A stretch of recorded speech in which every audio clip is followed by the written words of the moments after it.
Boa tarde a todos. Vamos conversar hoje sobre os poemas proféticos de William Blake.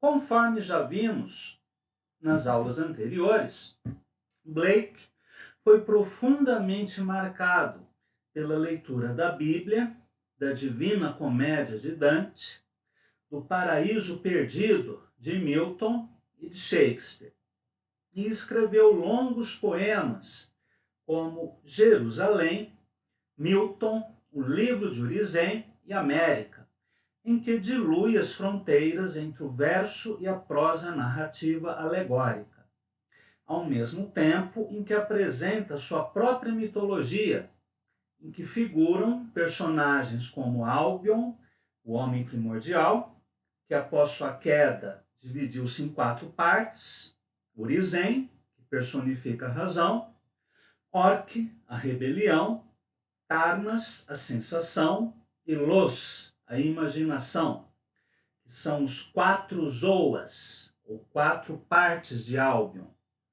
Além desses personagens, há outros como a Rania, que simboliza o prazer.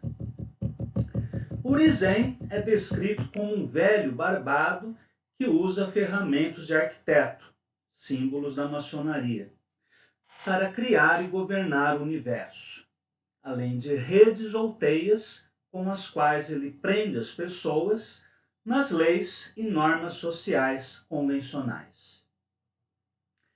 Urizen é acompanhado por muitos filhos, com 4 deles representando os elementos. Os filhos de Urizen, assim como acontece na mitologia grega, por exemplo, nos relatos da revolta de Júpiter contra Cronos, eles se rebelam contra o seu pai para tomar o poder no universo da criação. Em muitos dos livros proféticos de Blake, Urizen é visto com 4 livros que representam as leis que ele impõe sobre a humanidade. Poderíamos, de certo modo, comparar com os 3 evangelhos. Esta alegoria poética, influenciada pelos mitos gregos e cristãos, pelos símbolos e doutrinas ocultistas, foi usada por Blake em sua interpretação de fatos históricos, como a Guerra Civil Americana e a Revolução Francesa, que ele aborda em poemas como América, do qual leremos agora alguns trechos traduzidos pelo Alberto Marcicano, no livro Escritos de William Blake.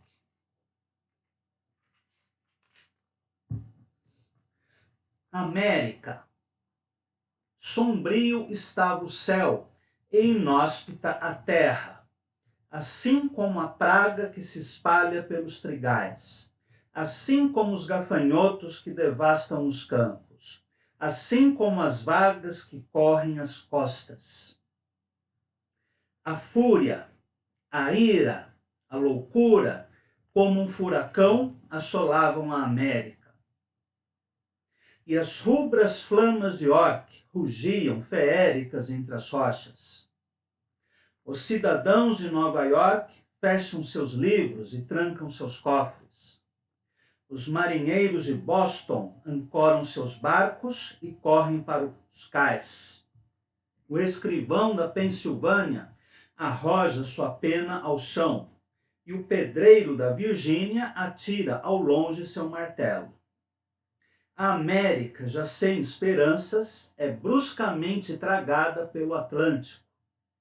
Fustigando violentamente os anjos de Albion, a peste alastrava seus purpúreos fogos entre os guardiões de Albion. Uma espessa nuvem de fumaça estendeu-se sobre Bristol.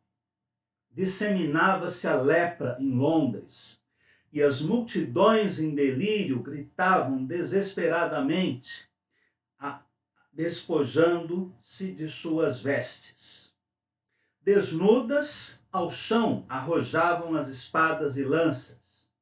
O guardião de Albion contorcia-se nos céus do oeste. Trêmulo e uivante, agitava os membros com gás e o olhar. jaziam sobre a neve o guardião de Londres e o idoso mitrado de York, cujas pálidas flâmulas desfaleciam aos ventos. A epidemia propagava-se velozmente através das ígneas correntezas conduzidas pelas flamas de York e pelas hordas de americanos que, juntos, cruzavam as trepidantes trevas. Os guardiões da Irlanda, Escócia e Gales, atormentados pela peste, abandonavam suas paragens. E suas bandeiras calcinadas pelos fogos infernais obscureciam seus cristalinos firmamentos com a mácula da infâmia e da desgraça. Nos recônditos meandros de suas grutas, enfermo, ocultava-se o bardo de Albion.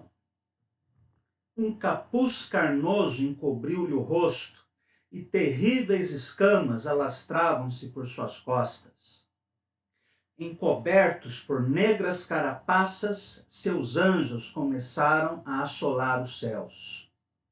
Abriram-se então os portais do casamento, e os sacerdotes, protegidos pelas crepitantes costas, transmutavam-se em répteis, escapando rapidamente das chamas de York, que em redemoinhos giravam ao redor das abóbodas douradas, como turbilhantes anéis de fogo, arrastando as fêmeas desnudas e abrasando-as com os ardores juvenis, pois os espíritos femininos, argênteos, languideciam sob os ardis dos sortilégios, reativando seus fogos e libertando-se dos pesados grilhões, e tênues, suspensas em imensos arcos, sentiam o ressurgir de suas forças vitais, como as videiras ao brotar das tenras uvas. Pelas cidades, vales e montes ardiam as ávidas flamas, derretiam-se os céus, e Urizen, pairando sobre as purpúreas nuvens, erguia sua cabeça coberta pelas chagas do resplandecente fulgor. E suas lágrimas precipitavam-se torrencialmente sobre os vértices do sublime abismo, enquanto suas faces trovejantes pairavam sobre as profundezas. Uivante em prantos, estrepitosamente, abateu-se contra as hordas derrotadas, na tradução de Alberto Marsicano. Neste poema, de versos longos, próximos à prosa, Blake aborda o acontecimento histórico e político da Guerra Civil Norte-Americana a partir de uma visão mitológica e esotérica, ao mesmo tempo em que faz referências ao universo do trabalho. Ele cita marinheiros, escrivães, pedreiros, além de citar diversas cidades norte-americanas, como Nova York, Boston e Pensilvânia, arrastadas pelo furor da guerra. E também as epidemias decorrentes do conflito. O episódio é apocalíptico e recorda, sobretudo, a linguagem narrativa e os provérbios bíblicos, com a intervenção do Senhor dos Exércitos hebreu, substituída pela intervenção sobrenatural dos personagens mitológicos criados por Blake. O tom retórico, por sua vez, nos faz pensar na poesia beat da década de 1950, como os poemas Uivo e América, de Allen Ginsberg. Curiosamente, Ginsberg também escreveu um poema chamado América.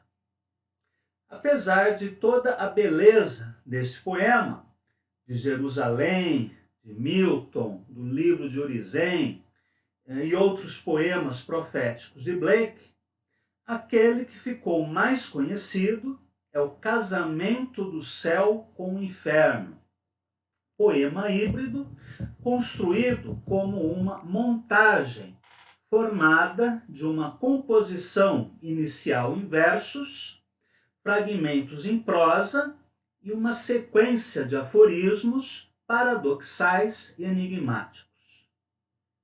Nesta obra alegórica, o assunto principal é a união entre o corpo e a alma, a sensação e a razão, o prazer e a inteligência, rompendo com o dualismo da tradição judaico-cristã e antecipando as teses psicanalíticas de Freud e Reich. Vamos ler alguns fragmentos deste poema na tradução de Paulo Bisioli.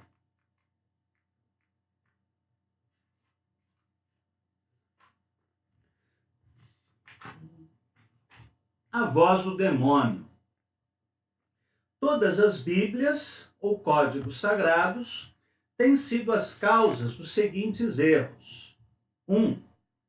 Que o homem tem dois princípios reais de existência, ou seja, um corpo e uma alma. 2. Que a energia, chamada o mal, provém apenas do corpo, e que a razão, chamada o bem, provém apenas da alma. 3. Que Deus atormentará o homem por toda a eternidade, se seguir as suas energias. Mas os seguintes contrários é que são a verdade. 1. O homem não possui um corpo distinto de sua alma, pois aquilo que chamamos corpo é somente uma parcela da alma, discernida pelos 5 sentidos, os principais canais de comunicação da alma neste estágio. 2. A energia é a única vida e deriva do corpo. A razão é o limite ou circunferência externa da energia. 3. A energia é o eterno prazer. Os que refreiam o desejo fazem isso porque o deles é suficientemente fraco para ser refreado.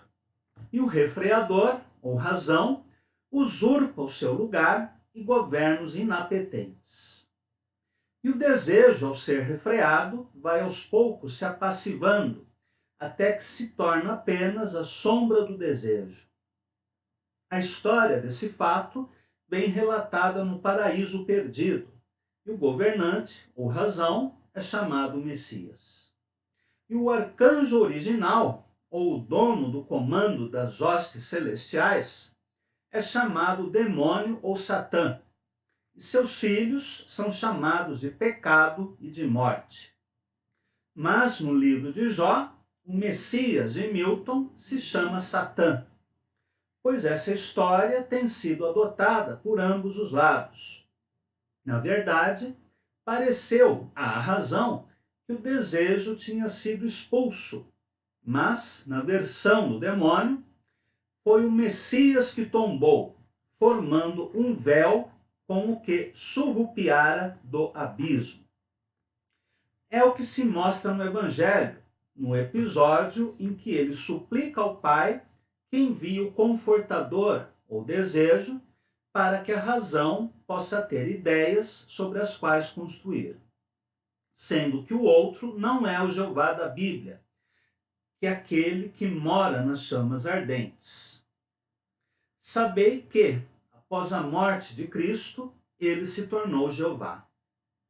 Mas em Milton, o Pai é o destino, o Filho a somatória dos 5 sentidos, e o Espírito o vácuo. Nota: a razão porque Milton se sentiu em grilhões quando escreveu sobre anjos e Deus, e em liberdade quando sobre o demônio e o inferno, é que ele era um poeta de verdade e do lado do demônio, embora não o soubesse. Este texto em prosa, intitulado A Voz do Demônio, antecede os Provérbios do Inferno, que leremos agora, alguns trechos. No campo da semeadura, aprende. Na colheita, ensina. No inverno, desfruta. Conduz teu carro e teu arado por sobre os ossos dos mortos.